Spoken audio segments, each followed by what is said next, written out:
ಪಂಚರಾಜ್ಯಗಳ ಫಲಿತಾಂಶದ ಬಳಿಕ ರಾಜ್ಯ ಕಾಂಗ್ರೆಸ್ಗೆ ಮೇಜರ್ ಸರ್ಜರಿ ಆಗೋ ಸಾಧ್ಯತೆ ದಟ್ಟವಾಗಿದೆ. ಸರ್ಜರಿ ಸುಳಿವಿನ ಬೆನ್ನಲ್ಲೇ ದೆಹಲಿಗೆ ದಂಡಯಾತ್ರೆ ಮಾಡಲು ಕೈ ನಾಯಕರು ಸಿದ್ಧತೆ ಮಾಡಿಕೊಳ್ತಾ ಇದ್ದಾರೆ.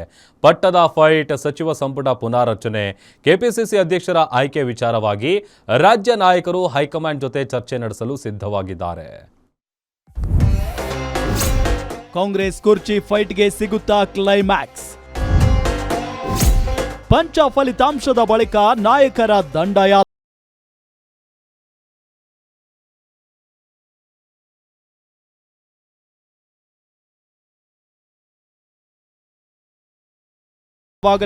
ಇದರ ಬೆನ್ನಲ್ಲೇ ರಾಜ್ಯ ಕಾಂಗ್ರೆಸ್ನಲ್ಲೂ ಚಟುವಟಿಕೆಗಳು ಜೋರಾಗಿದೆ.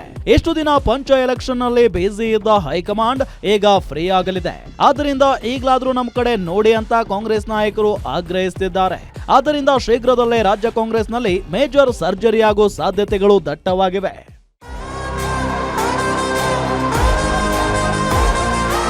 ನಾಯಕತ್ವ ಬದಲಾವಣೆ, ಸಚಿವ ಸಂಪುಟ ಪುನಾರಚನೆ, ಕೆಪಿಸಿಸಿ ಅಧ್ಯಕ್ಷ ಸ್ಥಾನ ಹಂಚಿಕೆ ಬಗ್ಗೆ ಹೈಕಮಾಂಡ್ ನಿರ್ಧಾರ ತೆಗೆದುಕೊಳ್ಳುವ ಕಾಲ ಬಂದಿದೆ. ಹೀಗಾಗಿ ಒಂದೆಡೆ ಡಿಸಿಎಂ ಡಿಕೆ ಶಿವಕುಮಾರ್ ನಾಯಕತ್ವ ಬದಲಾವಣೆಗೆ ಪಟ್ಟು ಹಿಡಿದಿರೋದು, ಪೂರ್ಣಾವಧಿ ಸಿಎಂ ಆಗೋ ಆಸೆ ಹೊಂದಿರುವ ಸಿಎಂ ಸಿದ್ದರಾಮಯ್ಯರ ಟೈಮ್ ಅನ್ನ ನಿರ್ಧರಿಸೋ ಕಾಲ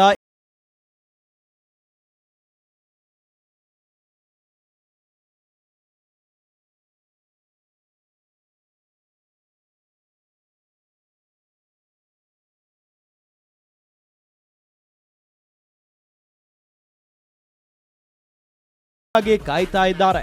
ಸಿಎಂ ಸಿದ್ದರಾಮಯ್ಯ ಸಚಿವ ಸಂಪುಟ ಪುನಾರಚನೆಗೆ ಅವಕಾಶ ಕಲ್ಪಿಸುವಂತೆ ಕಾಂಗ್ರೆಸ್ ಹೈಕಮಾಂಡ್ ಅನುಮತಿ ಕೋರಿದ್ದಾರೆ. ಇನ್ನೊಂದೆಡೆ ಸಚಿವ ಸ್ಥಾನ ಕಳೆದುಕೊಳ್ಳುವ ಭೀತಿ ಹೊಂದಿರುವ ಸಚಿವರು ತಮ್ಮ ಸಾಧನೆಯನ್ನ ಹೈಕಮಾಂಡ್ಗೆ ವಿವರಿಸಲು ಮುಂದಾಗ್ತಿದ್ದಾರೆ. ಇದರ ಮಧ್ಯೆ 3ಕ್ಕಿಂತಲೂ ಹೆಚ್ಚು ಬಾರಿ ಗೆಲುವು ಸಾಧಿಸಿರುವ 35ಕ್ಕಿಂತಲೂ ಹೆಚ್ಚು ಶಾಸಕರು ಸಚಿವ ಸ್ಥಾನದ ಆಸೆ ಇಟ್ಟುಕೊಂಡು ಹೈಕಮಾಂಡ್ ಅಪ್ಪಣೆಗಾಗಿ ಕಾಯುತ್ತಿದ್ದಾರೆ. ಹೀಗಾಗಿ ರಾಜ್ಯದ ರಾಜಕೀಯ ಬೆಳವಣಿಗೆ ಬಗ್ಗೆ ಕಾಂಗ್ರೆಸ್ ಹೈಕಮಾಂಡ್ ಜೊತೆ ಚರ್ಚೆ ನಡೆಸಲು ರಾಜ್ಯ ನಾಯಕರು ದೆಹಲಿಯತ್ತ ದಂಡಯಾತ್ರೆಗೆ ಸಿದ್ಧತೆ ಮಾಡಿಕೊಳ್ತಿದ್ದಾರೆ. ಪಂಚರಾಜ್ಯಗಳ ಫಲಿತಾಂಶದ ಬೆನ್ನಲ್ಲೇ ದೆಹಲಿಗೆ ರಾಜ್ಯ ರಾಜಕಾರಣ ಶಿಫ್ಟ್ ಆಗುವ ಸಾಧ್ಯತೆಗಳು ದಟ್ಟವಾಗಿರುವುದು ವಿಶೇಷವಾಗಿದೆ.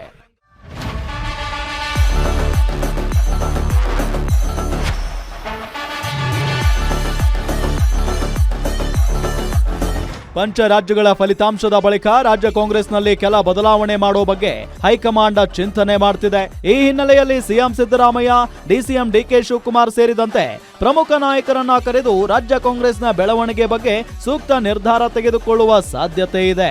ಹೀಗಾಗಿ ಕಾಂಗ್ರೆಸ್ ಹೈಕಮಾಂಡ್ ಅದ್ಯಾವ ನಿರ್ಧಾರ ಕೈಗೊಳ್ಳುತ್ತೆ, ಹೈಕಮಾಂಡ್ ನಿರ್ಧಾರ ಯಾರಿಗೆ ವರವಾಗುತ್ತೆ, ಯಾರಿಗೆ ಶಾಪವಾಗುತ್ತೆ ಅನ್ನೋದೇ ಇದೀಗ ತೀವ್ರ ಕುತೂಹಲ ಮೂಡಿಸಿರೋದು ಮಾತ್ರ ಸುಳ್ಳಲ್ಲ.